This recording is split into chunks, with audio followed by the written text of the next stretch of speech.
जय आदिवासी मित्रांनो, आज आम्ही आलो होतो अहिल्यानगर येथे. हे हॉटेल महाराजा. आम्ही इथं रात्री मुक्काम केला होता. रात्री तिथं आम्ही मुक्कामाला आलो होतो आणि मागे हे आहे आर्मी काम आणि हे आहे सुरभी हॉस्पिटल. आम्ही इथं ऑपरेशनसाठी आलो होतो आणि दुपारपर्यंत ऑपरेशन आटपून आम्ही निघालो आमच्या लासलगावला.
तर मित्रांनो, हे गंगापूर ठिकाणी दिसलं. काहीतरी वेगळ्याच गोष्ट होती, पण मग ठीक आहे, ती मी वाचून दाखवत नाही तुम्हाला. आणि पुढं चाललो होतो.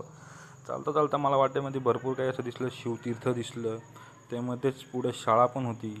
शाळेचे दृश्य मला बघून मला शाळेची आठवण आली आणि आम्ही निघालो वैजापूरच्या दिशेने. म्हणजेच आम्ही लासलगावला त्याच रस्त्याने जातो.